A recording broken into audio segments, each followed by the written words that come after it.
returning to open session from executive session. There were no votes taken in executive session. Do I have a motion to seal the minutes? Second. All in favor? Aye. Would you join us, please, for the pledge of allegiance? I pledge allegiance to the flag of the United States of America and to the republic for which it stands, one nation, under God, indivisible, with liberty and justice for all. Roll call, Dana Long here, Julia Howell here, Kathy Kaiser's here, Julie Kalfels is not here, B.J. Whitehouse. Here. Public forum, do we have anybody who would like to speak?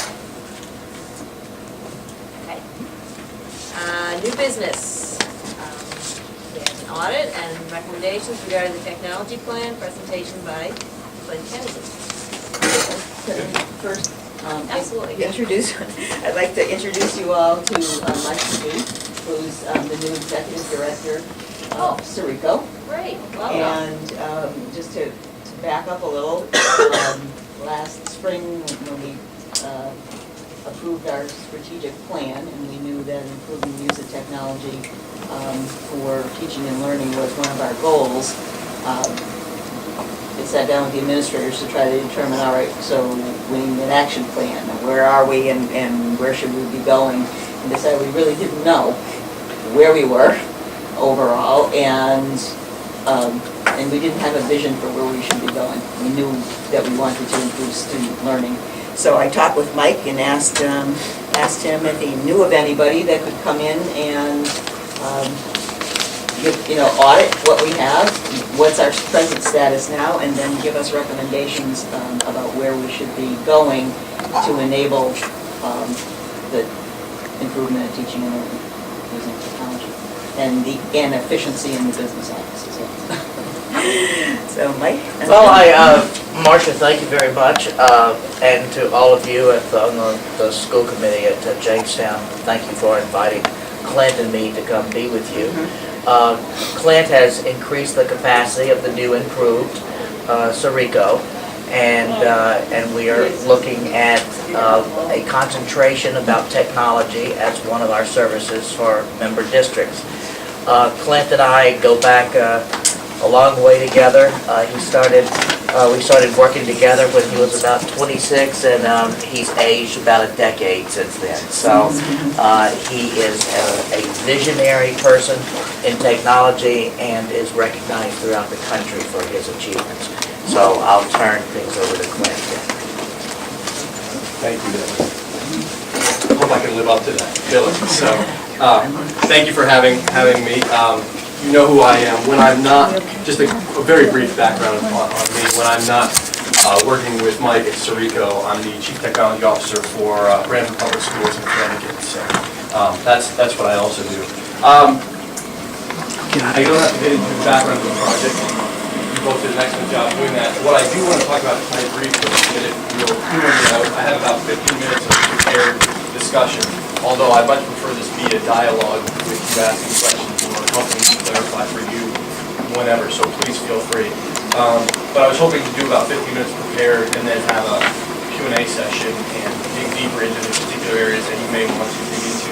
I've shared with you just a brief section of the overall report that I provided tonight. It's the key recommendation pieces. There's more to this, but I figured we could focus on that in our limited time this evening. First, briefly on the process. We split this into three phases as we went through this. The first phase was an audit phase, where I came in and spoke with the key players in Jamestown. I did a series of walkthroughs of the buildings. I talked to as many people as I could, reviewed documents, really understood, or tried to do the best I could of understanding goals, where Jamestown wants to head, historically what has been done in the past, where the frustrations have been, where the successes have been, and so forth, to really get an understanding of where you're at here in Jamestown. Phase 2 was a visioning phase. Once I completed much of the audit, to kind of do a baseline of where you were at, I tried to create a vision of where Jamestown schools will be in 5 years.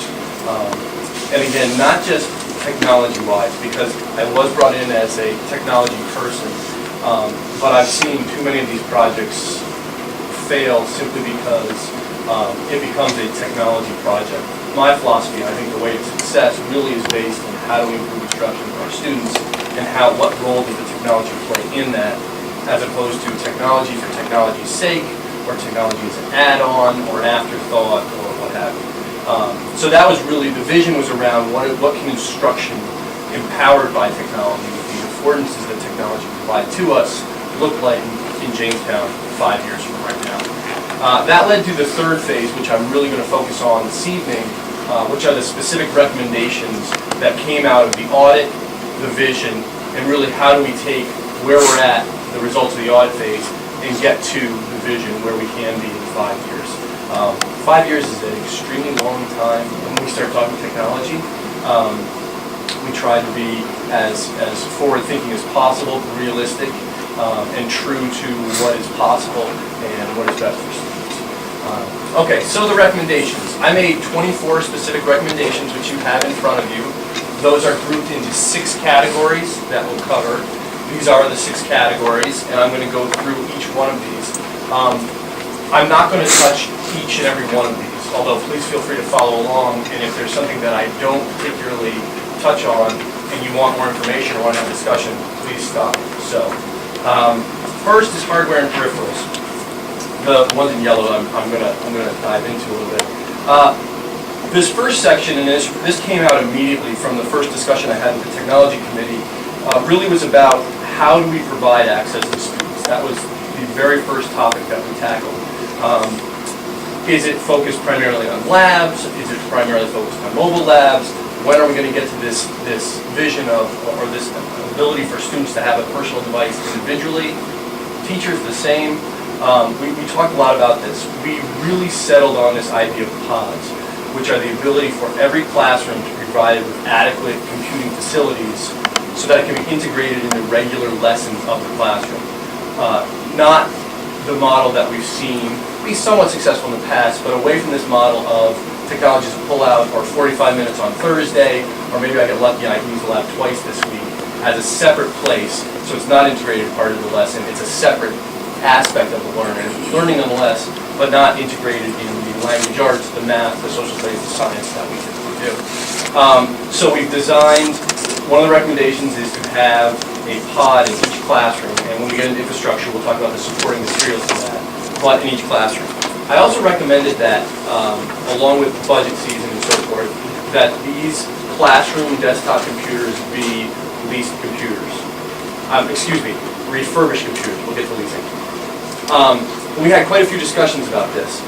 There's been a move the past 3 or 4 years, and quite a few districts in Rhode Island have actually done this as well, to leverage the cost savings you'll get on refurbished computers, desktop computers, for schools. These are typically 2-year-old computers, and they all come with a 3-year warranty. So what that means is, you have a problem, you have someone on site, take a look at it. If it can't be fixed, if it needs to go to the next level, you call the company who you bought these from, they send you a new one, you put the old one in the box, and you're done. You plug that in and on you go. I'm oversimplifying a little bit, but that's kind of the technique we talk here.